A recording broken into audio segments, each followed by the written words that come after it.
Das Gefäß der Kunst. Über die unerbittliche Aufrichtigkeit der Formfindung. Die Formfindung für die Kunst gestaltet im Einzelnen das Werk, im Ganzen den Künstler selbst. Er mag dabei verirrt, provokant oder reaktionär wirken, aber nur im Kontext eines ihn umgebenden Konventionalismus. Eine Spurensuche über den eigenen Formfindungsprozess als Porträtist einer neuen Moderne. Eine Reflexionsreise durch die Avantgarde, Protestkunst, Nijinsky's Faun, Maria Callas Jet-Set, Avantgardismus, die Moderne, Paul Cézanne, Hortense Zwicky, Hans von Marais als Innovateure der neuen Form und schließlich das Ankommen der modernistischen Formsuche im Atelier des jungen Kunststudenten Bernhard Karlowitz im Kassel der 1990er, über die Begegnung mit Hans Platschek und über die Kommentare seines Professors Rolf Lobeck und die Konsequenz für sein späteres Werk. Der Aufsatz »Das Gefäß der Kunst« von Bernhard Karlowitz entsteht im Juli 2026 als persönliche Einordnung zu den neu veröffentlichten Werkmonographien zum Kunstprojekt Die Staatsgalerie-Serie 2008/2009. Atelierzeitdokument aus den 1990er Jahren. Der Malereistudent Bernhard Karlowitz an seinem Atelierplatz im Südbau der Menzelstraße an der Kunsthochschule Kassel. Die angetackerte Zeitungsseite mit dem X und dem Porträt von Katrin David dokumentiert den Sommer des Jahres 1997 und die von David geleitete Documenta X, der historische Resonanzraum jenes studentischen Formprozesses in der Kasseler Lobeck-Klasse, der sich zeitgleich im diskursiven Kraftfeld der Kasseler Gegendokumenta im alten Polizeipräsidium entfaltete. Auch das Jahr, in dem Bernhard Karlowitz bei Hans Platschek studierte, im Rahmen dessen Gastprofessur in Kassel. Avantgarde oder systemimmanent avantgardistische Proklamation. Der Protest der Kunst äußert sich kontemporär in der demonstrativen Haltung des Künstlers, der sich vor die Kunst stellt. Eine Generation von Künstlern, die einer unreflektiert, unbekümmert aufblühenden Kulturkaste nicht als Zulieferer von konsumabler und rentabler Alltagskost dienlich sein wollte, verweigerte die formale Verwertbarkeit von Kunst, ihrer Kunst, aus Protest, aber auch zum Schutz der Kunst als Form, welche im Dienste einer authentisch gelebten Kulturgemeinschaft stehen muss, im Dienste ihrer Poesie, ihrer Fragen, ihrer Verzweiflung, ihrer Riten, ihrer Faszination und nicht im Dienste einer selbstverzwecklichten Vermarktung oder Politisierung von Kunst und der damit einhergehenden Entmündigung der lebendigen Kulturgemeinschaft und ihres kulturellen Erbes. Hans Magnus Enzensberger, 1929 bis 2022, fand schon 1960, dass es aufwärts, aber nicht vorwärts gehe. Rainer Werner Fassbinder, 1945 bis 1982, entlarvte die ungebrochen brutale Bereitschaft zur Ausgrenzung der vorgeblich moralisch rehabilitierten Deutschen. Sein »Ihr seid Schweine, Schweine seid ihr«, das Brigitte Mehra 1910 bis 2005 den unbeteiligt unwissenden Deutschen entgegenschrie, wurde so inszeniert, dass der Zuschauer im Publikum sich unter diesen unbeteiligt Unschuldigen empfindet und denkt, naja, ich gehöre aber doch wohl nicht zu diesen Schweinen. Wirklich nicht? Rainer Werner Fassbinder verwendet die Form der Cinematografie als schmerzhafte Reflexionsoberfläche der Gesellschaft, anstatt einem Wohlgefühl dienlich zu sein, welches behilflich ist, sich moralisch rehabilitiert blind zu stellen. Die Cinematografiekunst wird formal vollkommen anders eingesetzt, als es aus den Abenteuer- und Heimatfilmen, den Schlager- und Tanzfilmen wohlig gewohnt war. Indirekt, direkt demaskiert der kritische Film aus Italien, Deutschland und Frankreich die Wohlfühlkultur als systemisches Narkotikum, das die Worte eines Hans Magnus Enzensberger ausblendet. Die Form der Kunst ist Gestaltungselement im Dienste der Kunst als Intention.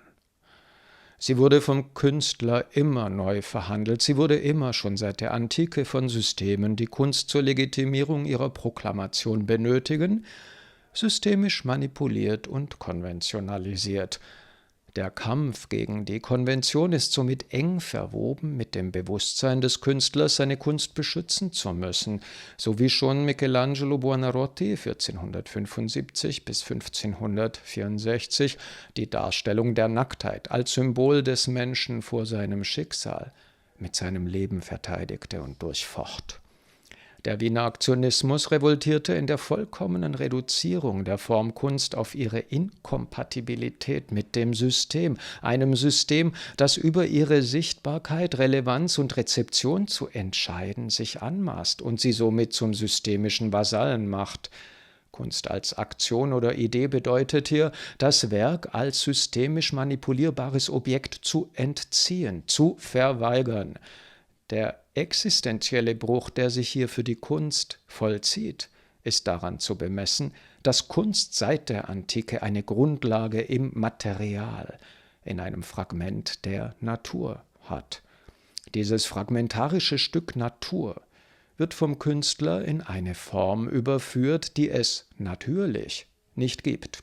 Kunst ist Zeugnis menschlich formaler Äußerungskraft, die als materielle Form entsteht. Die Verhandlung von Formgestaltung ist Teil der Kunst. Die Verweigerung der Form als Ganzes repräsentiert die Schockstarre der Kunst vor ihrer manipulativen Ausbeutung, Umdeutung und Instrumentalisierung durch einen wie nie zuvor wahrgenommenen Gegenüber, das System.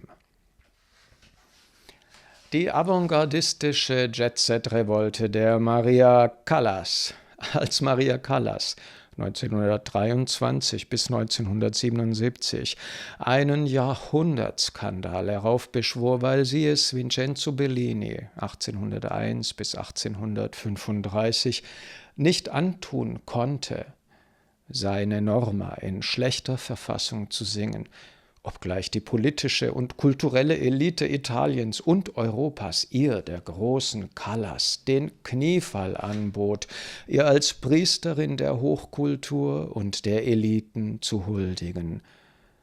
Da war es nicht der geplatzte Abend, der die Eliten und ihre Feuilletons in Weißglut brachte. Es war die Tatsache, dass Maria Callas es wagte, ihre künstlerische Integrität, ihre Verpflichtung für Vincenzo Bellini, dem Angebot, eine unangefochtene Elitenkurtisane, eine unantastbare sein zu dürfen, vorzog.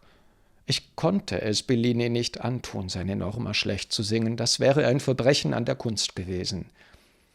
Maria Callas bezahlte. Mit einem Trauma und Versagensängsten, mit psychischen Folgeerscheinungen, die sie abgesehen von der fortgesetzten Hetzjagd der Presse vermutlich ihr Leben lang begleitete. Ist es nicht wichtig, aus dem Klischee herauszutreten, um eine Sache zu betrachten? Maria Callas ist der personifizierte Jet-Set ihrer Zeit, aber in ihr steckt mehr Revolte als in vielerlei als avantgardistisch, protestisch etikettiertem Aktionismus. Sie verspottete nicht nur das Vermarktungssystem, in dem sie als Frau in den 1950ern ihre eigenen Verträge aushandelte, sie verwies eine vorgeblich öffentliche Meinung stets in messerscharfer Argumentation auf ihre Plätze.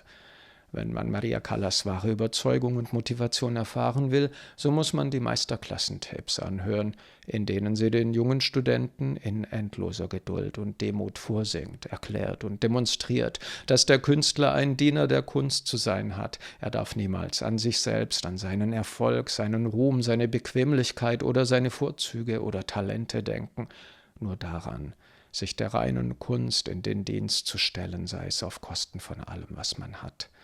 You must be a servant of art. Maria Callas' Verweigerung, an Projekten mitzuwirken, die ihren Qualitätsstandards nicht entsprachen, wird in ihrem Spätwerk zum ultimativen Zeugnis ihrer unerbittlichen Dienerschaft für die Kunst.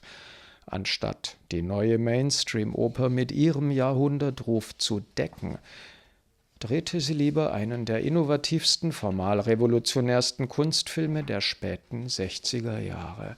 Die öffentliche Rezeption stellte sie wiederum als Gescheiterte, als Verliererin dar, gar nicht mehr wahrnehmend, dass ihr einziger Maßstab nur noch ein florierender Markt mit klingelnden Kassen war. Pierpaolo Pasolinis, 1922 bis 1975, Film Medea im Jahr 1969, ein Meilenstein europäischer Filmgeschichte, sei ein Flop gewesen, wohingegen was, ein Gastauftritt in Steven Spielbergs Der weiße Hai womöglich als Triumph gefeiert worden wäre? Ein paar Jahre nur bevor Nana Mouskouri, 1934 geboren, eine zum Mitklatschschlager umgeschriebene Fassung von Bellinis sakraler Norma-Arie Casta Diva für sich schreiben ließ. Ein paar Jahre nur bevor die nächste Generation von Opernstars in Fußballarenen Konzerte für Pepsi-Cola geben sollte, umjubelt von der Presse, verteidigte Maria Callas Mitte der 1970er Jahre ihre Form der Oper schließlich alleine am Klavier in Paris bis zu ihrem Tod.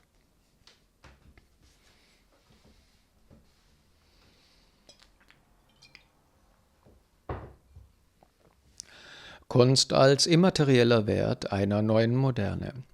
In ihrer Verweigerung, den Eliten ihren Segen für den neuen Mainstream zu geben, der überhaupt nur erst möglich geworden war, weil sie die Oper revolutioniert hatte, ist sie selbst ein modernes Kunstsymbol des 20. Jahrhunderts. Das hat Ingeborg Bachmann 1926 bis 1973 sicherlich richtig erkannt. Entscheidend ist hier, dass ein moderner Künstler erkennt, dass Kunst nicht nur das ist, was er produziert, sondern auch das, was über seine Produktion hinaus als künstlerische Haltung in einer lebenslangen Stringenz seine Kunst repräsentiert. In diesem Sinne ist die avantgardistische Verweigerungshaltung einem modernen Bewusstsein des Künstlers als Künstlerpersönlichkeit geschuldet, der seine Verantwortung für seine Kunst als Ganzes empfindet. Und dies schließt implizit die Entscheidung zu nicht gemachten Werken ins Œuvre des Künstlers in besonderer Weise mit ein. Die systemische Antwort auf echte Avantgarde. Die Anfeindungen, ein Nestbeschmutzer, Nörgler, jemand, der eigentlich gar nicht so viel drauf hat, zu sein, einer zu sein, der doch nur frustriert oder gescheitert sei und daher immer ein Haar in der Suppe suche, es nie gut sein lassen könne. Diese systemische Antwort auf die systemische Kritik des Künstlers, der sich als Intellektueller zeigt, erfuhr nicht nur Maria Callas. Ebenso musste Hans Platschek 1923 bis 2000 als intelligenter Kritiker seiner Zeit und seiner Kunst gegen diese Wand rennen. Wer schreibt, der bleibt, war eine vertraute Floskel im Atelier der Klasse für Neue Malerei und Medien von Professor Rolf Lobeck an der Kunsthochschule Kassel in den 1990er Jahren. Jeder durfte auf der Atelierschreibmaschine irgendwas tippen und es an die Tür des provisorischen Ateliers in der Säulenhalle des Südbaus in der Menzelstraße mit dem Tacker an die Tür pinnen. Rolf selbst war legendär für seine enigmatisch verschachtelten Sätze, Schimpftriaden, intellektuellen Feuerwerke und grammatischen Abstrusitäten, die er regelmäßig an unsere Ateliertür pinnte. Ich erinnere mich daran, dass Hans Platschek 2 Bilder vorauseilten, als bekannt wurde, dass er ein Gastseminar an meiner Kunsthochschule in Kassel Ende der 1990er Jahre geben würde. Das eine, er sei doch ein interessanter Typ, weil er tatsächlich Teil einer aufregenden Kunstepoche war, weil er dabei und mittendrin war. Das andere, er schreibe allerdings zu viel und solle lieber mal beweisen, dass er wirklich malen könne. Dann noch der Spruch, dass Maler nicht reden sollen. Ein Spruch, der wie ein Gespenst durch die Einweihung ins akademische Künstlertum zirkuliert. Aber Moment mal, der Künstler, der seine Formfindung reflektiert, muss intellektuell und reflektiv sein, was zur Folge hat, dass er die Verantwortung für seine Form in der Verbindlichkeit, die Maria Callas formulierte und Ingeborg Bachmann verehrte, verteidigen muss. Sonst wäre die Moderne und die Entdeckung des Kunstprozesses, der aus dem Gestaltungsakt selbst entsteht, ein Witz, den man im Treppenhaus der Geschichte um eine Ecke schallen gehört hätte. Waslaw Nijinsky, 1889 bis 1950, hat den Faun nicht gegen die etablierte Form des Balletts choreografiert und getanzt, weil er jemanden provozieren wollte. Er musste den ihm auferlegten Ästhetizismus ablegen, um die ziegenartige Hässlichkeit und adoleszente Jugendlichkeit des Fauns glaubhaft gegen den Liebreiz der Nymphen zu stellen, die sich erschrecken und Angst haben, vergewaltigt zu werden, sieht man Rudolf Nureyews 1938 bis 1993. Darbietung der Nijinsky-Choreografie, welche von Zeitzeugen Nijinskys als authentische Würdigung anerkannt wurde. So begreift man, welches Kunststück hier gelenkt. Einen Körper, der so aussieht wie der Nureyews und der sich so bewegt wie Nureyews, so zu instrumentalisieren, dass einem nicht mehr auffiele, wie unendlich schön er ist, ohne eine Parodie daraus zu machen. Ein Rätsel. Aber der Bogen vom antiken Motiv des ungestümen, gewissenlosen Hedonisten über den männlichen Jugend- und Erkenntniswahn der Romantik bis hin zum Zerspiegel an der Grenze einer neuen Epoche gelingt Nijinsky nicht nur, er fügt unserer kulturellen Grammatik etwas hinzu, wovon wir erkennen, dass wir ohne es zuvor nicht zu sprechen in der Lage waren. Kunst als Reflexionsoberfläche der authentischen Kultur beginnt genau hier.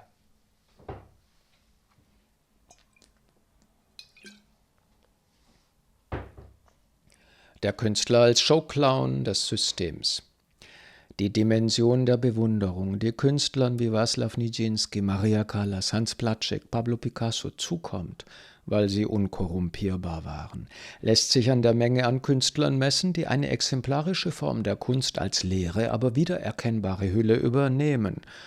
Paradoxerweise ist genau das, was für die großen Form-Innovationisten der Kunst der Beleg ihrer technischen und intellektuellen Meisterschaft ist, wiederum auch das, was ihre Nachahmer als Ausrede verwenden, um technische Meisterschaft gegen Beliebigkeit einzutauschen und somit auch gut zu sein. Die Tatsache, dass Nijinsky die Norm des klassischen Ballettes aufbrach, resultierte aber mitnichten aus seinem Unvermögen, gut zu tanzen. Callas Revolte gegen die Lieblichkeit eines konsumablen Frauengesangs resultierte nicht aus ihrem Unvermögen, lieblich anmutige Passagen zu singen. Platscheks Revolte gegen die formale Nichtdiskussion seiner Zeit resultierte nicht aus seinem Unvermögen, gut zu malen. Rolf Slobecks kryptische Vortragstexte und Kommentare resultierten nicht aus seinem Unvermögen, feuilletonistisch angenehme Formulierungen zu finden. Der Aufbruch der Norm durch den wahren Avantgardisten bietet nun aber die Möglichkeit, der Beliebigkeit freien Lauf zu lassen. Abstrakte Malereien, formelle Kunst, expressiver Tanz. Mach doch, was du willst, lass dich gehen, drück dich aus, fühl dich frei. Es kotzt einen gut ausgebildeten Künstler an, diese Sprüche zu hören. Ich vermute, es war die inflationäre Begeisterung für diese Art Sprüche, die Hans Platschek zum unerbittlichen Kritiker einer bequemen Beliebigkeit der Form machte, mit der man auf dem Erbe der Errungenschaften der Moderne herumtrampelte, ein avantgardistisches Moment in süßlichen, systemverliebten Mainstream verwandelnd. Die Formsuche der Kunst kann natürlich, wie dargelegt wurde, nicht beliebig und schon gar nicht ans Wohlgefühl oder das Talent des Künstlers gelehnt definiert werden. Der Künstler ist Diener der Kunst und hat sich zu quälen, um dem gerecht zu werden. Punkt. konfektionierte Provokation und Supermarktmarketing. Dass Künstler selbst der Verführung erliegen, einem etablierten Avantgardismus im Rahmen von systemisch organisierter und konfektionierter Provokation den Segen ihrer Profession zu geben, um eine vorgeblich pluralistische Debatte zu behaupten, mag menschlich sein, aber nicht verzeihlich, weil die Formsuche des Künstlers, die in zweiter Instanz eine Behauptung gegen das System ist, zum systemimmanenten Etikett eine tatsächliche kunstverbindliche Formdiskussion verweigernd umgemünzt wird. Die avantgardistische Konfrontation des Systems mit seiner Missbräuchlichkeit wird, so, zur Konfrontation des systemischen Komplizenkünstlers mit dem Kulturpublikum. Der Museumsgast ist nun Ziel der Konfrontation. Er soll sich fragen, ob es Schmerz, Intimität oder Intensität in der schnelllebigen Zeit wirklich gibt. Er soll letztendlich so begreifen, dass er ohne den Museumsbesuch kein mündiges Kulturwesen sein kann, wiederkehren muss, um die vatikanischen Botschaften der heiligen Hallen zu lernen, um sich aus der exkludierten Masse in die Kulturelite einzukaufen, die nun administrativ und nicht aus der Kulturgemeinschaft resultieren definiert wird.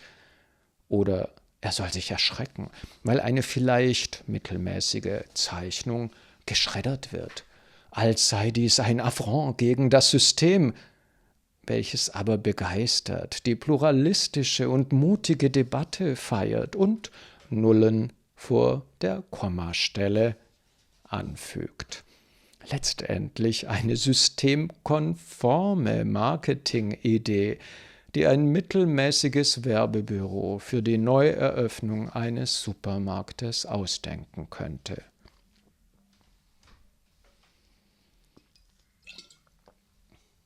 Die Domestizierung der Kunst und die Herkulesaufgabe der Freiheit.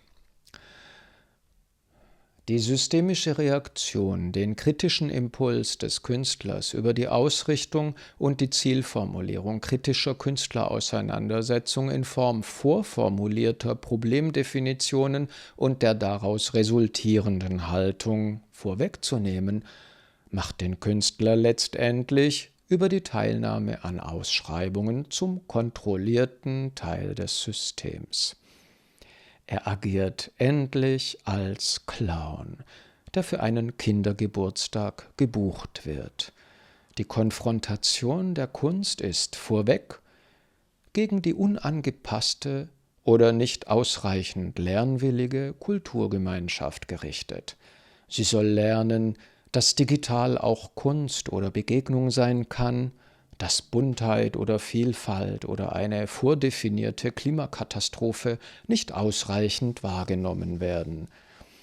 Seit außersystemische Reflexionsräume von Kunst über postmoderne Urbanisierungsprojekte erfolgreich zurückgedrängt wurden, indem die Innenstädte zu Exklusivorten wurden und für hauptberufliche Künstler vielfach nicht mehr betret- oder bespielbar sind und seit ehemals unabhängige Austragungsorte von Kunst wie Galerien oder Hochschulen systemisch domestiziert wurden, wird eine tatsächlich kritische Position unsichtbar.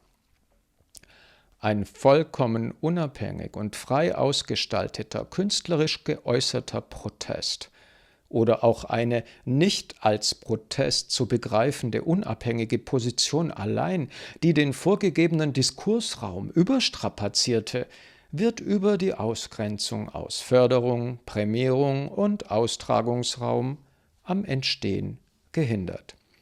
Der Versuch, eine Kunstförderung außerhalb des systemischen Kulturförder- und Prämierungssystems über unabhängige Geldgeber oder Kooperationspartner zu stemmen, gleicht einer Herkulesaufgabe, die nicht nur viele Jahre beanspruchen mag, in welchen der Künstler nicht Kunst macht, sondern zum hauptberuflichen Organisator wird, sondern auch kaum Aussicht auf Erfolg hat. Gleichzeitig mit dem erzwungenen Wechsel zur Profession des Produzenten wird die Produktion der Kunst für Jahre blockiert, verhindert, die künstlerische Weiterentwicklung wird erschwert oder erstickt. Bekannte Kulturförderer der Gesellschaft wie Wirth verweisen darauf, dass ihre Förderung über Projekte oder Vereine kanalisiert der Kunst und Künstlern zugutekommt und dass eine Förderung systemisch freier Projekte nicht mal geprüft würde. Gehe in das System. Gehe direkt dorthin. Gehe nicht über los. Wenn ich es wagte, in einem Museum ohne hochrangige Empfehlung direkt um Terminwunsch vorzusprechen, um ein Projekt zur gemeinsamen Verwirklichung vorzutragen, wurde ich nicht selten unter der Androhung der gewaltsamen Entfernung meiner Person aus der Empfangshalle verscheucht. Was aber passiert in der Folge dessen? Ist es möglich, dass der Künstler sich frei fühlend agiert, ohne seinen existenziellen Überlebenskampf an seine künstlerischen Entscheidungen zu knüpfen, selbst wenn er keine kontemporär prekäre Positionierung im Sinn hat?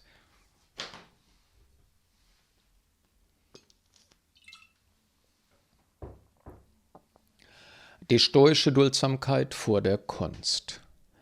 Ein Betrachter der endlosen Studien, die Paul Cézanne 1839 bis 1906 von Hortense Ficquet 1850 bis 1922 anfertigte, bemerkt, dass die Graphitzeichnungen nicht fehlerfrei sind. Ein so routinierter Zeichner mit solchem Strich, der Proportionsfehler und Vermessungsfehler macht? Worum geht es Paul Cézanne? Wie erklärt er sich die künstlerisch-observatorische Situation? Wie erklärt er die Ausstrahlung der Hortense Ficquet, die uns immer noch ebenso viele Rätsel aufgibt wie das Porträt der Gioconda? Nach einer Zeit der Betrachtung fällt auf, dass Paul Cézanne seinem Modell aufgerückt sein muss. Ein klassischer Porträtist hält den Abstand ein, der eine einheitliche Erschließung der Figur ermöglicht, ohne störende Verzerrungen. Bei einem Porträt, das als Halbfigur komponiert wird, muss ich als Maler aber so weit weggehen, dass ich nicht mehr am Porträtierten dran sein kann. In klassischer Zeit des Auftragsporträts löste man das Dilemma, indem man ein leeres Feld wie ein Fenster anstelle des Gesichtes freiließ und das Porträt einfach am Schluss einsetzte. Häufig jedoch auffällig verrutscht oder proportional verfehlt, weil die Einheitlichkeit der Malaufgabe zerfiel. Aufgrund der opulenten Ausschmückung und der Meisterschaft im Detail fiel das aber nicht auf. Was soll's? Was soll's? Als ich selbst zum ersten Mal ein Standbildporträt in 1:1 Übertragung auf eine 200 auf 120 cm große Leinwand in einer gestischen Temperattechnik malte, verzweifelte ich an der Zerreißprobe, dem Modell nahe sein zu wollen, zu müssen und mich doch immer wieder entfernen zu müssen. Die Aufgabe der Einheitlichkeit der Malaufgabe war indiskutabel. Mein Modell musste aber somit auch für die Ausarbeitung der Kleidung und der Details stehen. In meinem Fall, da ich keine statischen Porträts male, musste sie wiederholt einen Bewegungsmodus in die Abbildungsposition hinein ausführen. Eine unerbittliche, brutale Aufgabe. Wer würde einem einen solchen Gefallen tun? Für mein erstes großes Standbild stand meine Mutter, Patin und Modell. Unermüdlich, nie erwartend, dass das Bild gelänge, dass es gut würde, dass es fertig würde. Einfach nur endlos großzügig anwesend. Ist es das? Ist das das Rätsel der Verbindung von Hortense Ficquet und Paul Cézanne? Sie wusste, sie kann ihm diese Sache schenken, die ihm sonst niemand schenken kann, auch wenn sie vielleicht sein intellektuelles Wesen nicht reflektieren konnte oder nicht schön war oder die Liebe nicht so gut funktionierte. Diese Sache konnte sie ihm geben, begriff es und wurde Kunstgeschichte. Paul Cézanne hatte somit die Möglichkeit, die Psychologie der Situation, die stoische Ruhe und unerbittlich marathonische Kraft der Hortense Ficquet weit über das eine Porträt einer Person zu malen. Er ordnete ihre Aura in malerische Felder, die vor dem Betrachter aufgeklappt werden wie ein Erkenntnisteppich. In der Öffnung der Figur treibt Paul Cézanne unseren Blick in ihren Schoß, in sie hinein, uns in die Frage werfend, was wir von ihr wollen, was wir verlangen, erkennen sollen. Paul Cézanne verweigert es aber, uns den gewohnten Lohn für das Anschauen eines Porträts zuzugestehen. Wir bekommen nichts dafür, nur Hortense Ficquet, als das, was sie in ihrer Schmucklosigkeit, ihrer stoischen Duldsamkeit vor der Kunst ist. Eben das, die stoische Duldsamkeit vor der Kunst selbst. Indem Cézanne diesen Bruch mit der Erwartungshaltung herbeiführte, führte er die Farbform als eigenständiges gestalterisches Element ein. Er legitimierte die Farbfläche gegen die Erwartung einer Tiefenwirkung. Er erfand das Rad, er erfand die Malerei neu. Das alte Bindeglied zu einer neuen Moderne. Als ich zum ersten Mal die Malerei von Hans von Marais 1837 bis 1887 sah, war ich irritiert. Ich wusste nie, warum ich irritiert war. Ich saß oft stundenlang in der Bibliothek in der Menzelstraße im Nordbau, nahm dann einen Stoß Bücher mit und saß dann damit im Atelier auf dem Sofa, rauchte Zigaretten und trank Tee bis nachts, versuchte zu malen, befragte erneut die Abbildungen der Kollegen. Wer würde mir aus meiner malerischen Misere heraushelfen? Wer kann einen in die richtige Richtung schubsen, wenn es keine Regeln und keine Verbote gibt und kein Vorbild? Die hohe Kunst war mir zu organisiert. Die leeren Worthülsen der Nachkriegsmoderne verstand ich nie oder dachte, ihr Rätsel nicht erfassen zu können. Hans von Marais behauptete für mich gar nichts.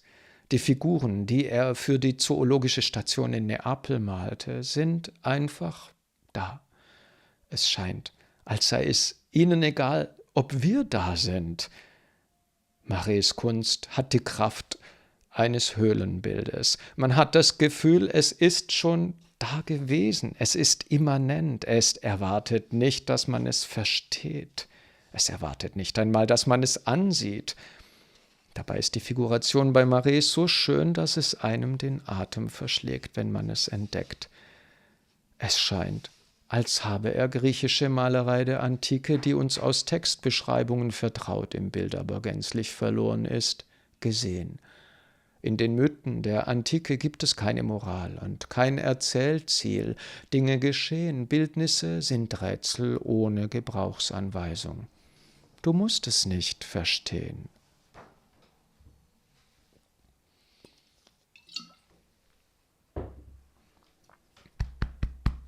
Hans von Marais nimmt die inhaltliche Aufladung des Quattrocento und Cinquecento aus der erzählerischen Malerei heraus, er nimmt die chronologisch-bildnerische Anordnungskunst zurück und nimmt die theatrale Dramatik aus den Figuren. Es ist fast so, wie Bette Davis 1908 bis 1989 mal spöttisch über den neuen Film der 1970er Jahre, der nicht mehr theatral sein wollte, sagte: Wenn du sehen willst, wie das normale Leben tatsächlich aussieht, geh doch an eine Bushaltestelle und beobachte die Leute, die auf den Bus warten. Das ist das echte Leben. Hans von Marais malte eine Allegorie auf ein echtes Leben, das von Religionen, Dogmen, Moral befreit war. Nur noch Leben, das sich unprätentiös und schlicht anfühlt. Marais malte kein Gleichnis des Göttlichen, des Schicksals oder der Moral. Er malte ein Gleichnis lediglich von dem, was es ist, dem Sein an sich, dem Leben. Mein Professor Rolf Lobeck sagte als höchstes Kompliment manchmal, etwas sei gut, weil es eine gewisse Beiläufigkeit habe. Ich rätselte immer, was genau das heißt. Und ich rätselte immer, warum mir Hans von Marais gefiel. Indem Marais seiner Gestaltung die Wucht der Moral und den Figuren die theatrale Dramatik aberkennt, entlässt er sie ins Ganze einer einheitlichen Bildidee, die vornehmlich Komposition, Farbe und Fläche ist. Reine Malerei. Er hat es geschafft, die Figuration von der Wucht der hohen Tradition zu befreien, ohne ihre Errungenschaften aufzugeben. Hans von Marais ist für mich der Anknüpfungspunkt des Verständnisses einer neuen Moderne.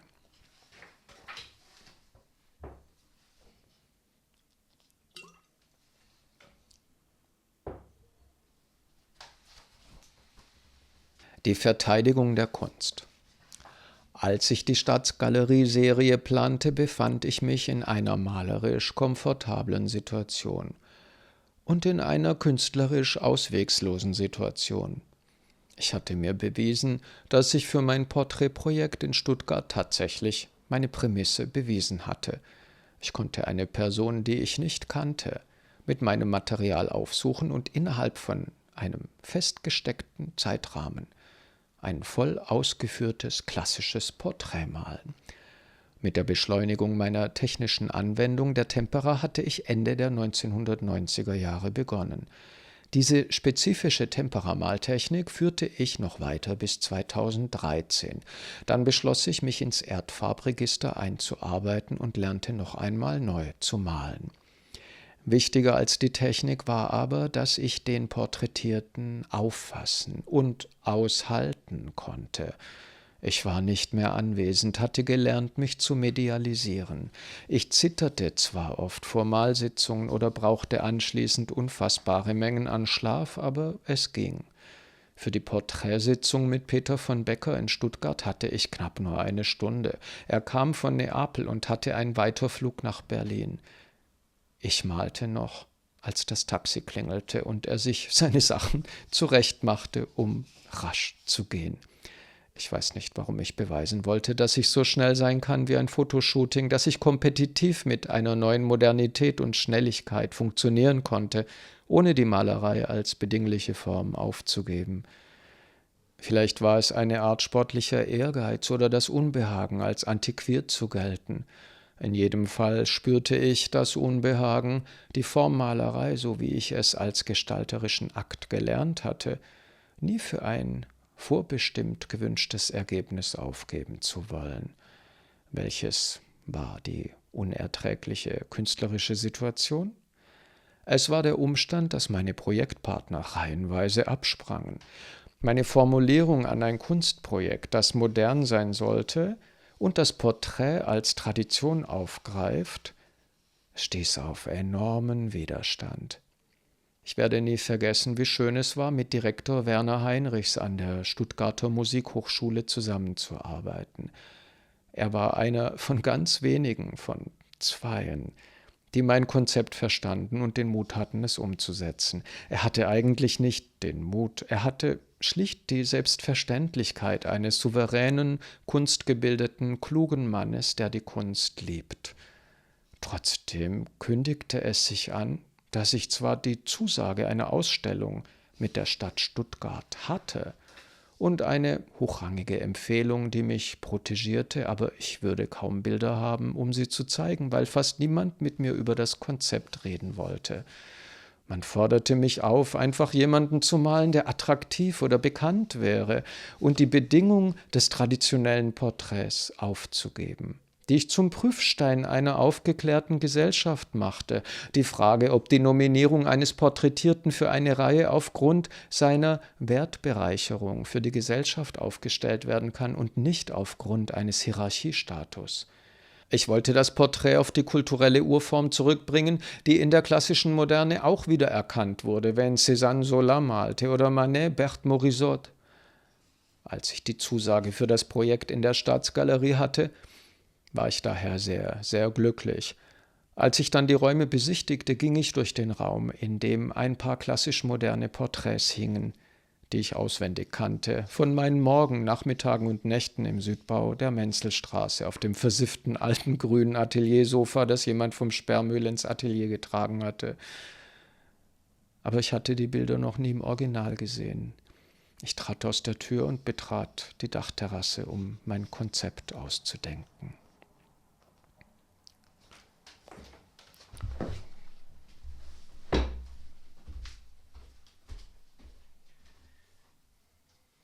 Ergänzende Anmerkungen und Kommentierungen, Quellenbelege. Erstens, Hans Magnus Enzensberger kritisiert als Poet und Intellektueller die Nichtaufarbeitung der deutschen Geschichte. Angesprochen ist hier das Gedicht Landessprache 1960. Interessant im Kontext des Diskurses ist, dass sich Enzensberger sehr kritisch gegenüber dem Förderungs- und Prämierungssystem verhielt und sich in Abgrenzung einer avantgardistischen Einordnung seines Dichtertums laut www.planetlyric.de als Non-Avantgardist sah. In Landessprache Gedichte, Surkamp Verlag, Frankfurt am Main 1960. Anmerkung Nummer 2. Rainer Werner Fassbinder, 1945 bis 1982, Film. Angst, Essen, Seele auf, 1974. Fassbinder inszenierte so, dass das, was in der Malerei der Bildraum ist, aufgebrochen wird. Die Barriere zwischen Bildwelt und realem Raum des Betrachters wird aufgelöst. Der Betrachter kann in dieser Technik zum Komplizen, zum Angeklagten oder zum konkret Befragten werden. Und er kann sich eben nicht auf die Rolle des distanzierten, unbeteiligten Dritten zurückziehen. Fassbinder entlarvte die bundesdeutsch-statische Mentalität, indem er diese anhand kontemporär neuer sozialer Aufgaben der jungen Bundesrepublik bloßlegte. Die Besetzung der deutschen Schauspiel-Frohnatur Brigitte Mira 1910 bis 2005 im dramatischen Fach machte es den Zuschauern eines großen Publikums umso schwerer, Angst, Essen, Seele auf als ledigliche Nischenkunst wahrzunehmen. Anmerkung Nummer 3. Diese Beziehungstradition zwischen System und Kunst lässt sich besonders gut an der Tradition des Porträts dokumentieren. Das Porträt resultiert aus der Erinnerungs- und Trauerkultur einer frühen zivilisatorischen Epoche. Der Porträtierte wird dabei mit dem Prädikat ausgestattet, einen unsterblichen Wert für die Gruppe zu repräsentieren, was in der Verewiglichung des Porträtierten in einer vergänglichen Zeit im Porträt zelebriert wird. Die tatsächlich empfundene Wertbemessung durch die Kulturgemeinschaft wird im Hierarchiesystem abgelöst durch die Statuswertproklamation, welche nicht empfunden, nicht geprüft und nicht befragt werden muss. Der Porträtist im Auftrag der Hierarchie ist in einer strengen Einordnung ein Verräter der Kulturgemeinschaft, welche gezwungen wird, vor Führern auf die Knie zu fallen, für die sie möglicherweise nicht immer nichts empfindet außer Furcht. Das Porträt wird in der Konsequenz für Nicht-Hierarchieangehörige im Laufe der Geschichte verboten, wird zum sozial-rassistischen Privileg einer Führerkaste. Es wird jedoch immer wieder von revolutionären Porträtisten aufgebrochen oder umgedeutet, so von Leonardo da Vinci, Diego Rodríguez de Silva y Velázquez oder Francisco de Goya y Lucientes. Von den modernen Malern wird es abgeschafft. Sie malen Vertreter der Kunst oder ihre Musen. Chaim Soutine malte die Frau eines Bauern. Er lebte 1893 bis 1943. Pablo Picasso 1881 bis 1973. Seine Nachbarin Edouard Manet 1832 bis 1883. Prostituierte. In der Postmoderne wird es wieder diszipliniert. Das Porträt wird zurechtgerückt. Anmerkung Nummer 4.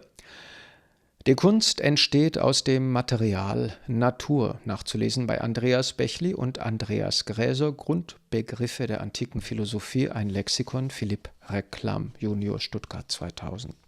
Anmerkung 5. Maria Callas war 1958 ein Ereignis solcher Wucht, dass der Markt sie nicht konfektionieren konnte. Entweder man hatte sie gesehen oder nicht. Zig Millionen Menschen wünschten sich immer noch, sie hätten der Aufführung an der Seite Franco Corellis beiwohnen dürfen. Die Norma wurde von Callas entdeckt und geformt. Sie war maßgeblich ihr künstlerisch gestaltetes Werk in einer Weise, die über die Interpretationskunst eines rein darstellenden Künstlers weit hinausging. Maria Callas ist anerkannt als originäre Künstlerin eigener gestalterischer Kraft. Die Norma-Aufführung mit dem Jahrhunderttenor Franco Corelli an ihrer Seite in Rom, ihr beizuwohnen, war als Veranstaltung ein Prestigeobjekt enormer Größe. Die Weigerung der kranken Callas, den zweiten Akt zu betreten, bezeichnet Callas' Verhältnis zu Vincenzo Bellini und zu ihrer Kunst. Ausgelegt wurde es ihr als Attacke auf das italienisch-römische Establishment, auf die Elite als System an sich. Das Zitat stammt aus ihren persönlichen Dokumenten, so veröffentlicht in dem Dokumentarfilm Maria by Callas in Her Own Words aus dem Jahr 2017. Anmerkung 6. Maria Callas leitete 1971-72 eine berühmte Reihe von Meisterklassen, The Juilliard Masterclasses, für junge Gesangsstudenten an der New Yorker Juilliard School. Callas stimmte keinen Filmaufnahmen zu, um die Intimität der Meisterklasse nicht zu gefährden und um die Callas, La Callas, aus dem Fokus der Veranstaltung zu nehmen. Sie gestattete jedoch die Tonaufzeichnung der Sitzungen. In den Aufzeichnungen dokumentiert sich nicht nur die enorme musikalische Intellektualität und menschliche Klugheit eines Jahrhundertkünstlers, sondern auch ihr unerbittliches Einstehen für die Integrität der Kunst als Form. Anmerkung Nummer 7. Nana Mouskouri, 1934 geboren, spielte ihre umgeschriebene Fassung der Norma-Arie Casta Diva Ende der 1970er Jahre ein und vollzog damit den Imagewechsel in eine Art Schlagersopranistin für das Fernsehpublikum. Während die Casta Diva als Prüfstein der höchsten Kunst des Soprangesanges gilt, wurden für die Schlagersängerin schwierige Passagen gekürzt oder umgeschrieben. Die dynamische Passage der Arie wird zur Mitklatschdynamik ausgebaut. Das System funktioniert so, dass die Stimme eines Mikrofonsängers ohne klassische Stimmbildung durch Toneinstellung und künstliches Echo künstlich vergrößert wird. Selbst unhörbar gehauchter Flüstergesang wird zum Opernsound hochgeblasen. Chorpassagen oder das ganze Stück werden bei Auftritten per Playback eingespielt oder der geübte Mikrofonsänger nutzt bei Livegesang das Mikrofon, um die Unfähigkeit, konstant resonant zu sein, über den Mikrofonabstand auszugleichen, unterstützt vom Toningenieur, der partikuläre Töne am Mischpult aufblasen kann. Andere Schlagerstars und auch tatsächliche Opernsänger zogen bald nach, als der Mainstream-Erfolg vergewaltigter klassischer Kompositionen zum Millionenseller wurde. Sie lernten von den schlechteren Sängern, um mit Flüstern, Hauchen und Schmeicheleien einen kommerziellen Studiosound zu erzielen. Gleichzeitig stützten die Feuilletons Opernstars, die in Sponsoren, Arenen, Entertainment schmetterten, verheimlichend, dass einige Opernveteranen der Callas-Generation zwar noch auftraten, die Teilnahme an derartigem aber verweigerten. Das Beispiel zeigt die Kommerzgesellschaft als kunstformgebende Kraft, die letztendlich sogar in den Ausbildungsstätten der Kunst ankommt. Dieses Phänomen ist spiegelbildlich im Präsentations-, Vermarktungs- und Rezeptionssystem der bildenden Kunst des 20. Jahrhunderts zu betrachten. Das Beispiel verdeutlicht das systemische Spannungsfeld zwischen der Formverteidigung der Kunst und dem System. Gleich ist der Umstand, dass der Künstler als Verfechter einer Form für die Kunst alleine dasteht, wohingegen Kunstrezeption, Kunstvermarktung, Kunstpräsentation und sogar Kunstlehre sich letztendlich als geschlossene Einheit gegen ihn formieren.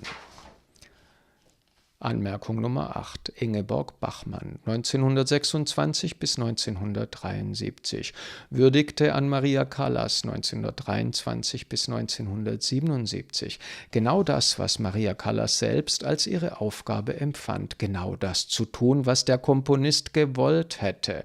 Dass dies Callas Ziel war, ist in vielfachen Ton- und Filmaufnahmen nachzuhören.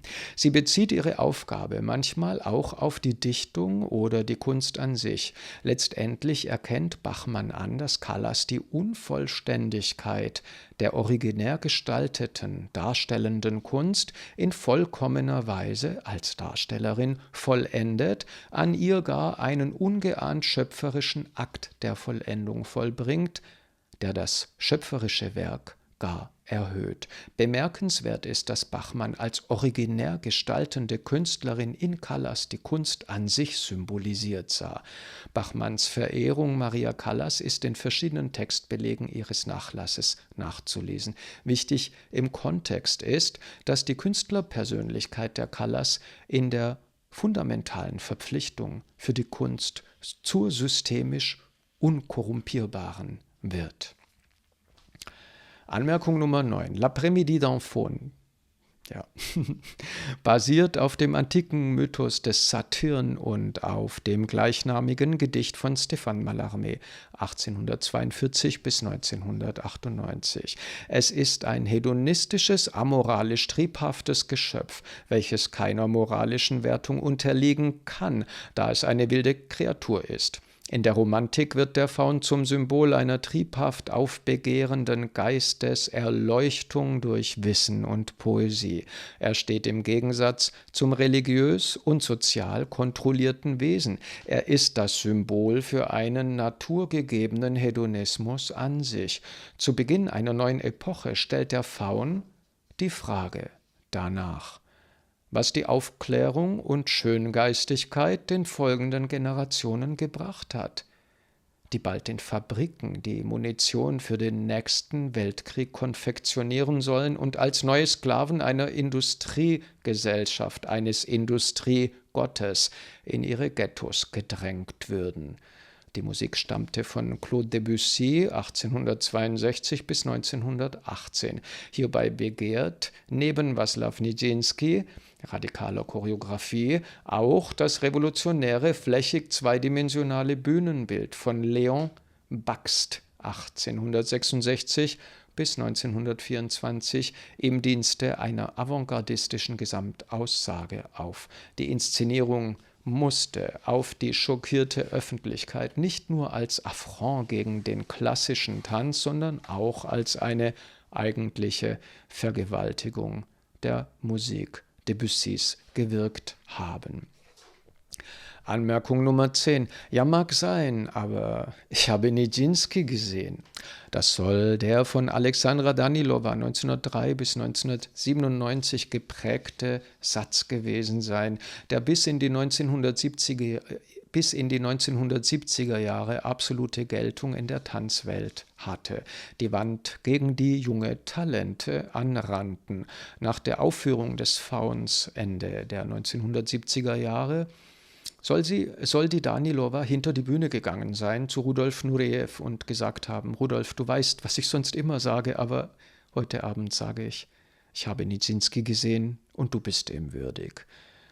Ich habe keinen Beleg für das Zitat gefunden. Möglicherweise wurde ein ähnliches Zitat von Jean Cocteau auf Nureyev umgemünzt, um zu verdeutlichen, dass er die Nachfolgeschaft des legendären Nijinsky künstlerisch legitim angetreten hatte. Anmerkung Nummer 11. Hortense Ficke, saß als junge Frau Modell für Paul Cézanne. Später heiratete er Hortense gegen den Willen seines vermögenden Vaters. Die Ehe wird kontrovers und mitnichten als fantastische Love Story beschrieben. Möglicherweise litt das Paar unter den schwierigen Existenzbedingungen. Möglicherweise konnte eine für eine Frau ihrer Zeit durchschnittlich gebildete Frau nur schwerlich ein intellektueller Partner für den Künstler-Ehemann sein. Möglicherweise war das Paar von ganz normalen Ehe- und Lebensproblemen geprägt. Einzig eine Konstante manifestiert das Paar, Paul und Hortense, in einer bombenfesten Einheit. Sie wurde zu seinem ständig verfügbaren, unendlich geduldigen Modell. Sie wurde zum Experimentierfeld der Entdeckungen seiner Kunst. Ich muss selbst Künstler stark annehmen, dass Hortense um ihren uneitlen Dienst an der Kunst wusste, dass sie ihren beizutragenden Teil erkannte und leistete. Es ist unendlich gemein, dass sie kunstgeschichtlich meist schlicht als die hässliche, langweilige Frau dargestellt wird, von der man sich nicht erklären kann, warum jemand sie überhaupt malen wollte. Überdies verraten derartige Ansichten die völlige Ignoranz der Cézanne'schen Kunst an sich. Anmerkung Nummer 12. Das Porträt als Werkform wurde zur Zeit der repräsentativen Porträtmalerei sogar im Geiste einer Manufaktur in Arbeitsbereiche aufgeteilt, die von spezialisierten Malern ausgeführt wurden. Der Tuchmaler oder Gewandmaler erarbeitete unter Zuhilfenahme lebensgroßer Gliederpuppenfiguren Details, der eigentliche Porträtist fügte das Gesicht nachträglich ein. Eine Entfremdung der Porträtsituation, die dem Fotorealismus unserer Zeit ähnelt und gegen die eine erwachte moderne Malerschaft aufbegehren musste. Anmerkung 13, Frau mit Speer, Athena-Serie. iTempera auf Leinwand 2014. Es entstanden mehrere Temperatonstudien in einer Untermaltechnik, die zur gestischen Studientechnik weiterentwickelt wurde. Auf gesso-grundiertem Packpapier in... Ich kann nicht mehr. Du musst jetzt aber... Anmerkung 13, Frau mit Speer, Athena-Serie. iTempera auf Leinwand 2014. Es entstanden mehrere Temperatonstudien in einer Untermaltechnik, die zur gestischen Studientechnik weiterentwickelt wurde. Auf gesso-grundiertem Packpapier in 100 auf 200 cm und ein voll ausgeführtes Tempera-Gemälde mit den Maßen 200 auf 120 cm. Die Frau mit Speer, Athena-Serie, markiert meinen Wechsel ins Erdfarbregister, um souveräner in der komplex angelegten Komposition des Großformates anzukommen.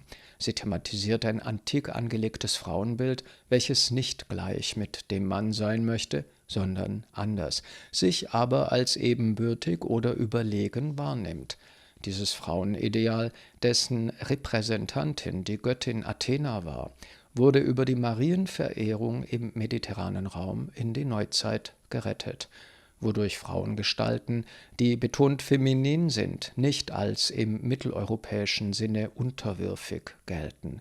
Letztendlich entlarvt das Athena-Ideal, verkörpert von intellektuellen, durchsetzungsfähigen Künstlerpersönlichkeiten wie Maria Callas, Gina Lollobrigida und Melina Mercouri, dass die mitteleuropäische Emanzipation im Kern eine Anpassung an die männliche Norm bedeutet.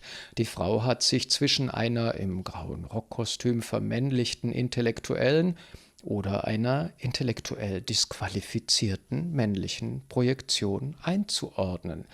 Leidlich zu erwähnen, dass meine Standbildserie keine öffentliche Stelle fand, die bereit gewesen wäre, sie mit der dokumentarischen Aufarbeitung zu zeigen oder eine Publikation zu fördern.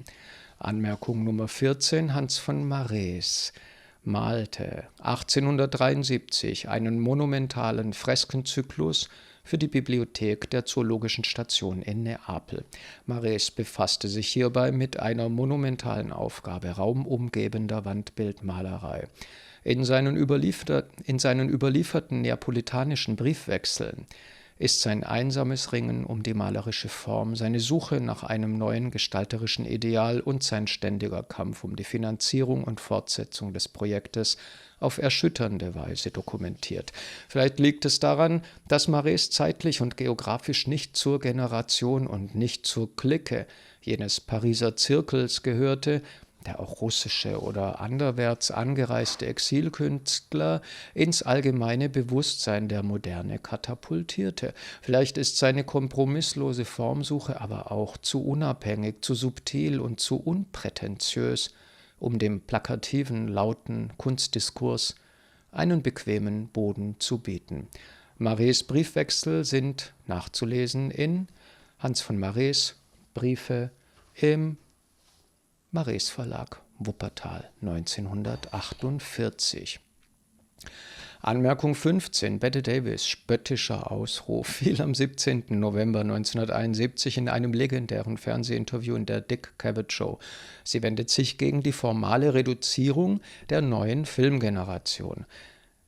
Der berechtigte Impuls, sich von Theatralik als Effekt zu befreien, steht hier diskursiv dem Problem gegenüber, dass tiefgreifende poetische Konflikte dann nicht sichtbar sind.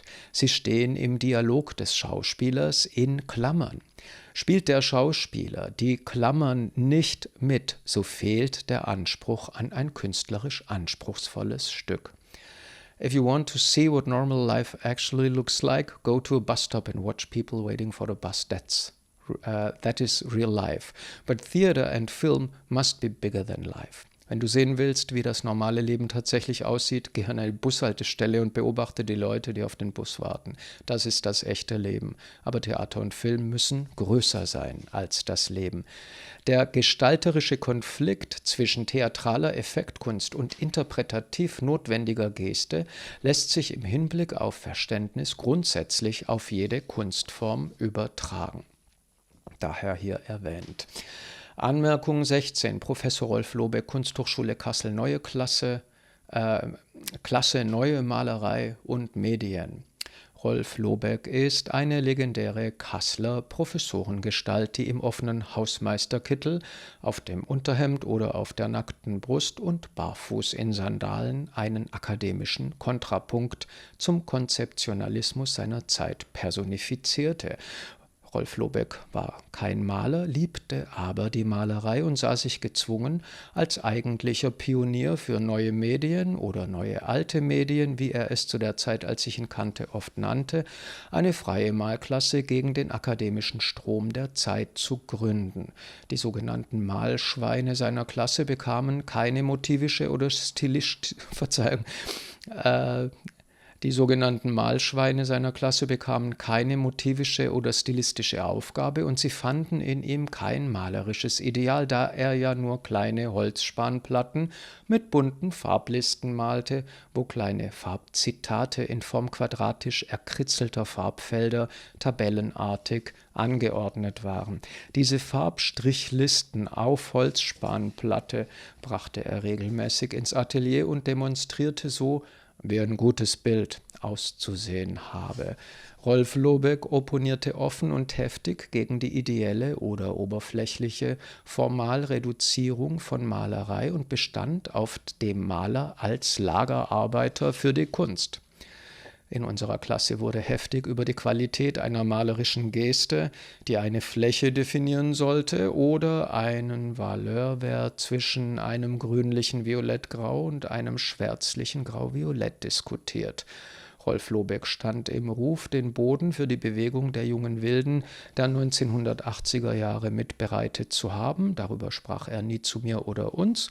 Das habe ich nur einige Male gehört von anderen. Sein wichtigster Kommentar: weitermalen. Anmerkung 17. Werner Heinrichs. Ich lernte ihn als Rektor der Staatlichen Hochschule für Musik und Darstellende Kunst in Stuttgart kennen. Er schätzte es sehr, wenn Kreativität durch zuverlässige Arbeitshaltung unterstützt würde. Als er mitbekam, dass meine Projektpartner reihenweise absprangen oder sich verweigerten, sagte er vergnügt: „Soll ich nochmal? Mir fällt noch jemand ein“, und nominierte eine weitere Künstlerpersönlichkeit für mein Porträtprojekt unter seiner begeisterten Begründung für einen Ausnahmekomponisten, Ausnahmekunstlehrer und Ausnahmemusiker seiner Generation, wie er meinte, Daniel Schnider aus New York, der zeitnah anreisen sollte, womit er die schlichte Bedingung meiner Projektaufgabe erfüllte, die sonst in zweijährigen Gesprächen und Briefwechseln kaum eine andere Person, die einer Institution Vorstand aufgreifen wollte, da persönliche oder individuelle Wertungen nicht möglich oder nicht üblich seien. Er hatte eine wunderbare Kraft im Vorzimmer, Frau Nachtmann, die jederzeit am Telefon oder per Mail zur Stelle war, um organisatorische Probleme aufzulösen und das Projekt so gut als möglich zu ermöglichen. Werner Heinrichs war sehr angetan vom Resultat unserer Zusammenarbeit und schrieb einen sehr anerkennenden Artikel über meine Bilder in der Hochschulzeitung Spektrum, auf den ich sehr stolz bin.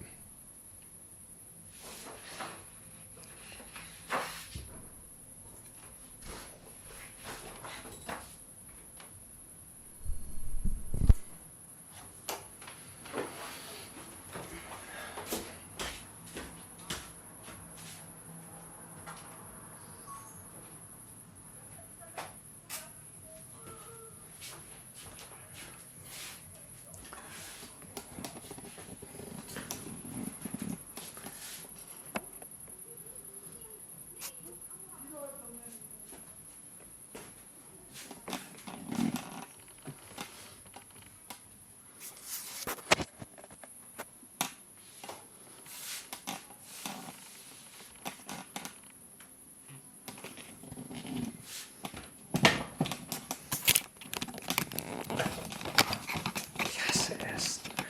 Geh doch da weg, Mann. Ich will das doch jetzt nur noch kurz aufnehmen mit der Hand. Die Hand der Erleuchtung. Die unschuldige Hand des schuldigen Wissens.